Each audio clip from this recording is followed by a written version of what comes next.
I'm now joined by our NFL insider, Connor Hughes. And Connor, 31-10, the Jets win. Is this the type of offense we should have expected from the beginning? I don't know if it's the type of offense we should have expected from the beginning, but this is the type of offense and the type of quarterback play the Jets have been searching for this entire season. You know, the analogy that we've made so many times, I mean, when they're building this team, when they're constructing this team, when they're hiring their coaches, when they're putting together their philosophy is always the same.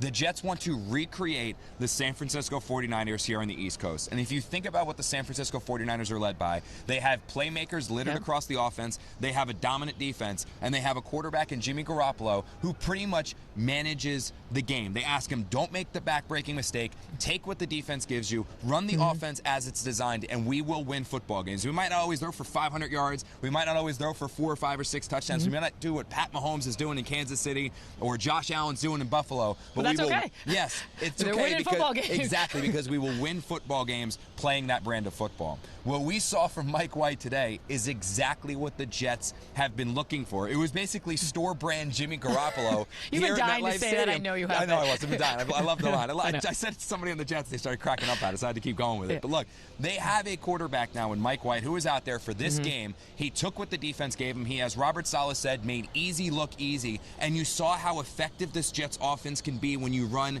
this style of offense with this style of quarterback play. Over 300 passing yards, 3 touchdowns. The passing game opened up the run game, which is the complete reverse philosophy of, as we generally talk about with football. So from a grand scheme of things, this provided a lesson. Whether Zach Wilson comes back in a couple weeks or not, or if the Jets continue to roll on here with Mike White, this showed that the style of football that the Jets want to play, Jeane, it works. And they did it, again, the rain's coming down right now. Yeah. They did it in a rainstorm. Well, Mike White is a Florida boy, so he said he's very used to playing in the rain. Solid point, solid point.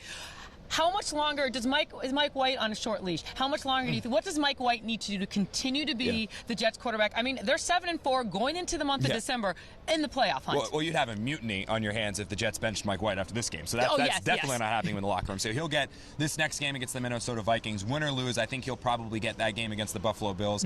And then you reassess where you are. You know, if Mike White beats the Vikings and beats the Bills, you're sticking with Mike White the rest of the year. I mean, you have to. Yeah, if Mike White splits those games and he beats the Vikings or he beats the Bills and he loses the other game, I think you still stick with Mike White the remainder of this season. However, if Mike White crash lands back down to earth like we kind of saw with Mike White last year when he played the Bills and he had the 4 interceptions and was really, really bad, and then the Jets made the quarterback switch again, I think that's what you could see, where if he really, really struggles against the Vikings and then really, really struggles against the Buffalo Bills and the Jets feel the season slipping away again, then I could see them going back to Zach Wilson. But let's make this very, very clear right now. Whether or not Zach Wilson gets back into the starting lineup for the Jets, it has nothing to do with Zach Wilson. It has everything to do with Mike White and what Mike White does over these next 2 weeks.